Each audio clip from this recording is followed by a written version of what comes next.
네, 오늘은 에스겔서 4장 말씀,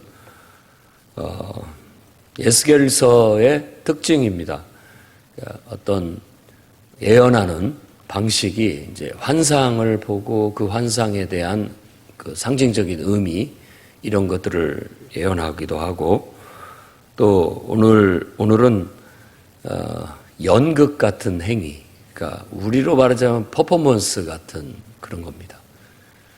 토판을 가져다가 거기다 예루살렘을 이렇게 그리고 거기에 성읍을 에워싸고 사다리를 세우고 또 공성퇴라는 건 가끔 영화에서 보시면 알겠지만 이렇게 큰 탑처럼 세워가지고 성벽을 부시거나 성을 넘어설 때 쓰는 그런 것들을 말합니다. 그러니까 지금은 예루살렘 성이 완전히 포위돼서 에워싸여져 가지고 결국 막 사다리 타고 넘어들고 또 공성태로 성벽을 부수고 이렇게 하면서 예루살렘이 함락 위기에 처해 있다라는 그런 것들을 하나의 그 연극 같은 혹은 퍼포먼스로 보여주는 것입니다. 그러니까 지금 에스겔이 여우야킨이 포로로 끌려올 때 같이 끌려와서 지금 그발강가 바벨론에서 산 지가 여기서 말할 때는 이제 4, 5년 이렇게 됐단 말입니다. 그러니까 그 후에 여우야킨이 포로로 끌려온 지 11년, 그러니까 11년이 된 후에나 나라가 이렇게 망하게 될 것인데 바로 그와 같은 예언을 하고 있는 거예요. 예루살렘이 이와 같이 함락되게 될 것이다 라는 것을 퍼포먼스로 이렇게 보여주는 예언입니다. 포로로 끌려온 바로 바벨론에 있는 이스라엘 백성들 앞에 그와 같은 퍼포먼스를 하는 거죠. 그러니까 그걸 보고 예루살렘이 곧 멸망할 것이다, 함락될 것이다 라는 예언을 하고 있는 겁니다. 그 다음에 4절에서 8절에 상징적인 의미를 가진 또 행동을 하는데 그 성을 옆에 두고 왼쪽으로 누워서 390일 그리고 오른쪽으로 누워서 40일을 지내게 합니다. 그러니까 이게 390일이나 40일 거기다 단서를 붙여놨는데 하루는 1년이라 이렇게 말함으로써 390년 그리고 40년이라는 걸 알 수 있고, 일단은 두 개가 합치면은 430년이 된다는 거. 그리고 이게 왼쪽으로 누워서 390일. 보통 왼쪽은 북쪽을 상징한다고 합니다. 그리고 오른쪽은 남쪽을 상징하고. 그러니까 북쪽은 이스라엘로 친다면 항상 외세의 침입이 있어서 늘 우리를 공격해오는. 그러니까 알지 못하는 군대는 항상 북쪽에서 내려오는 그런 무시무시한 군대가 내려오는 것으로 상징되어집니다. 나중에 곡이라는 나라에서 이렇게 군대가 알 수 없는 그런 민족의 군대, 북쪽에 알 수 없는 강력한 세력, 군대, 그게 이제 곡과 마곡 이렇게 얘기가 되어져서 거기에서 와서 또 밀려오게 될 것이라는 것도 그런 어떤 북쪽에서 밀려오는 무시무시한 군대에 대한 상징적인 의미가 있는 거예요. 왼쪽으로 누워서 390일을 그리고 오른쪽으로 누워서 40일을 지낸다라는 것은 굉장히 상징적인 의미가 있어서 해석하기가 어렵습니다. 그리고 이 390년과 40년을 그냥 문자적으로 해석해야 할 것인가 상징적으로 해석해야 할 것인가에 대한 것도 그렇습니다. 대부분 에스겔서도 그렇고 또 요한계시록도 그렇고 숫자가 상징적인 의미를 갖고 있기 때문에 대부분은 특별한 경우가 아닌 한에서는 그것들을 문자적으로 해석하지 않고 상징적으로 또 축약적으로 어떤 함축적으로 해석을 합니다. 그러니까 이 왼쪽으로 누워 390일이라고 했을 때 거기에 붙어있는 단서는 이스라엘 족속의 죄악을 그만큼 담당할 것이다 라고 그렇게 말하고 있고, 이스라엘이라고 말했을 때 남한국, 북한국 전체를 다 말할 수도 있고 북한국만 얘기할 수도 있기 때문에 여기서는 그 뒤에 40일은 유다 족속이라고 또 구분을 한 것을 봤을 때 남한국과 북한국을 구분해서 말하고 있다는 걸 알 수 있고 390일은 북한국 이스라엘의 죄악을 담당하는 날이고 횟수고 40일은 유다 족속의 죄악을 담당하는 횟수다라고 해서 그만큼 죄를 담당하게 될 것이다라는 예언을 하고 있습니다. 그리고 그 뒤에 나타나고 있는 것은 예루살렘을 향해서 팔을 걷어붙이고 예언하라는 것과 그 스스로가 밧줄로 묶어서 꼼짝달싹 못하게 하는 퍼포먼스를 통해서 이와 같이 포로로 끌려가서 가게 포로 생활을 하게 될 것이다라는 걸 보여주는 것으로 알 수가 있습니다. 390년 북왕국 이스라엘이 보통 학자들은 남과 북으로 분열된 이후부터 나중에 포로가 첫 번째 포로가 귀환할 때까지의 기간이 아니냐라고 그렇게 그 390년을 의미합니다. 정확히 연도가 똑 떨어지지가 않아요. 어떤 연도에다가 맞추더라도 뭐 솔로몬이 성전을 지을 때부터 따져봐도 그렇고 또 여로보암이 금송아지 세우고 우상을 세우고 722년에 멸망한 날짜도 딱 390년이 맞춰지지가 않아요. 그러니까 그냥 이런 것들은 큰 틀에서 봤을 때 큰 틀에 오랜 동안 북왕국 이스라엘이 하나님 앞에 범죄한 기간 390년 이렇게 뭉뚱그려서 크게 상징적으로 말하고 있다라고 볼 수 있고 남왕국 유다의 40년은 예루살렘 성전 파괴로부터 다시 포로가 첫 번째로 귀환해서 올 때의 기간으로 그렇게 봅니다. 근데 이런 것들도 날짜가 연도가 똑 떨어지지가 않는 거예요.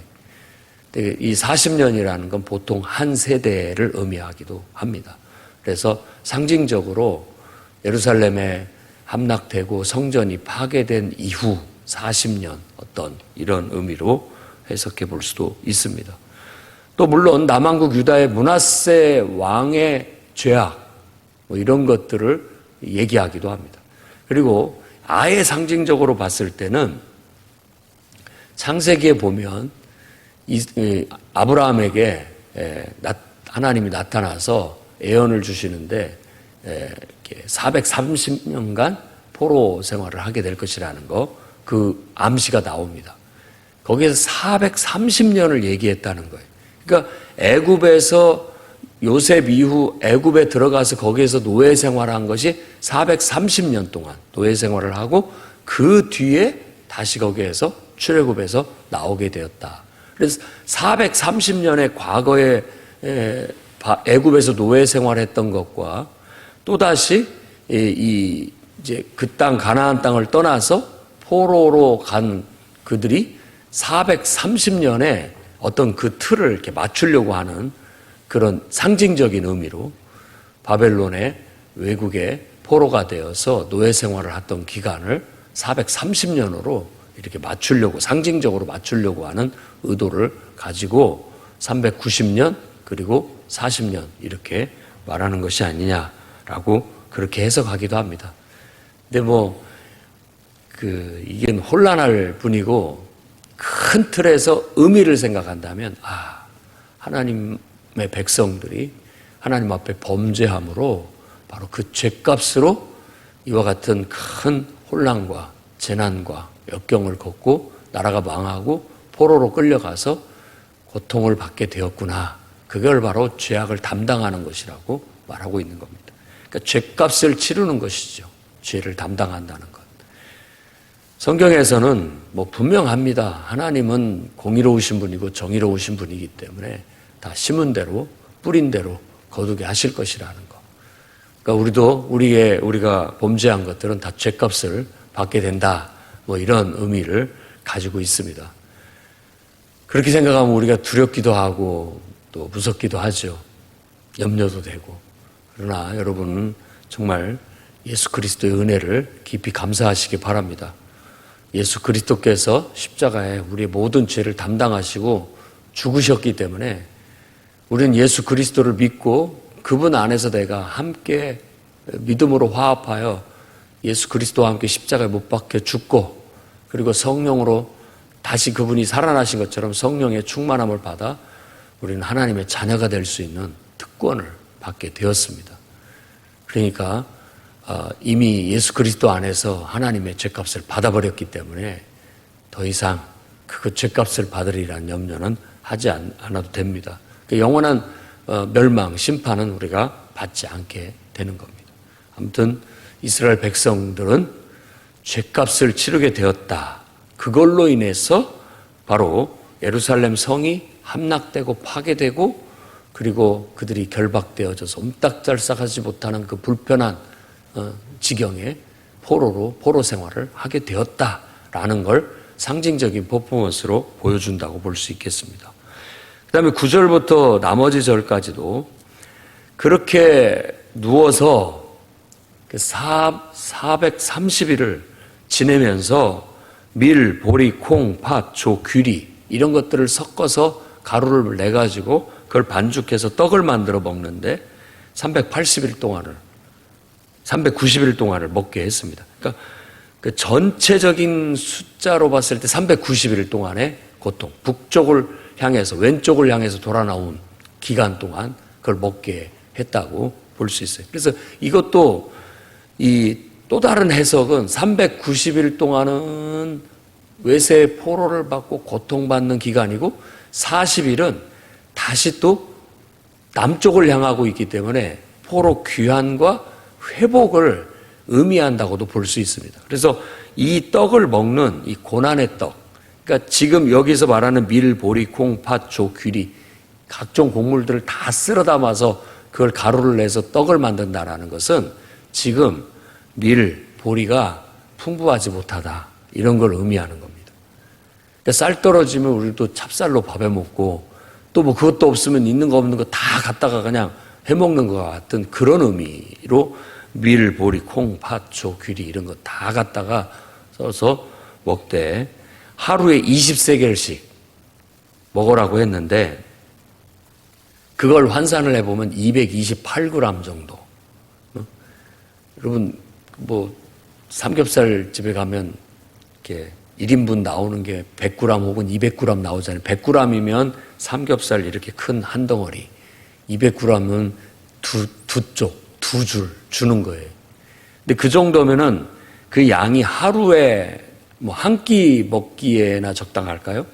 한 끼 정도 된다고 볼 수가 있는 적은 양의 음식을 말하는 거고 6분의 1 흰이라는 것은 흰이라는 건 우리 계량 단위를 잘 모르기 때문에 그냥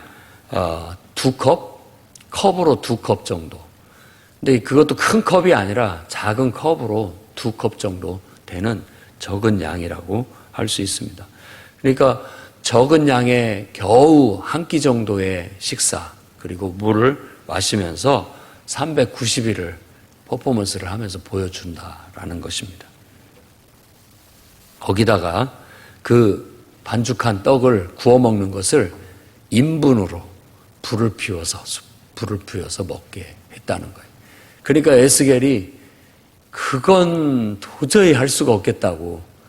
내가 깨끗한 사람이고 이 부정한 사람이 아닌데 어떻게 그럴 수가 있냐라고 했을 때 하나님께서 그러면 널 생각해서 쇠똥으로 대신하겠다. 쇠똥을 구워서 불을 피워서 그걸 떡을 구워 먹는 그런 것들을 보여주는 거죠. 이게 다 뭔가 굉장히 더럽고 아주 비참하고 처참한 상황을 연출해 보여주는 겁니다.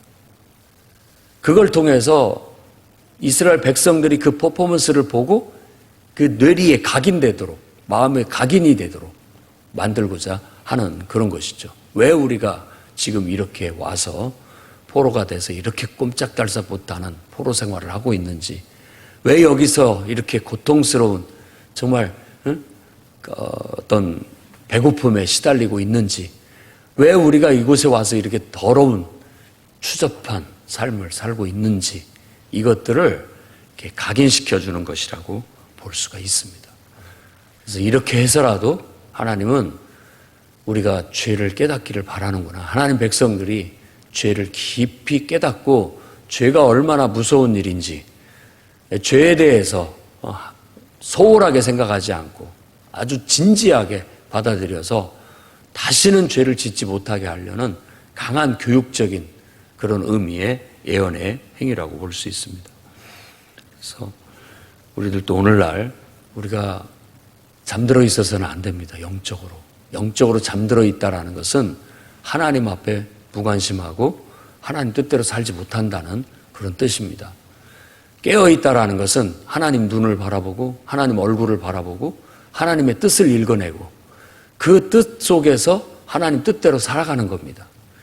그러면은 하나님의 뜻 안에서 세상을 읽을 수가 있게 되고 세상을 읽으면서 하나님의 뜻을 세상 속에 펼쳐나가는 것이 하나님이 이 흙으로 육체를 창조하신 인간의 본분이고 사명인 거예요. 그러니까 우리는 하나님을 대신해서 이 세상 속에, 이 물질 세상 속에 하나님의 뜻을 펼치라고 우리를 하나님의 대리자로 창조하셨다는 것이 창세기에 나타나 있는 사상입니다. 그러니까 우리가 그렇게 제대로 살지 못하게 됐을 때, 그게 틀어졌을 때, 그 본분과 역할을 충실하지 못했을 때 죄에 빠지는 거예요. 그걸 죄라고 하는 겁니다. 하나님과 올바르지 못한 관계, 인간으로서 제 본분과 역할을, 제 기능을 다하지 못한 상태, 고장났다, 잘못됐다, 이게 죄라는 의미예요. 제 역할을 못하게 됐을 때.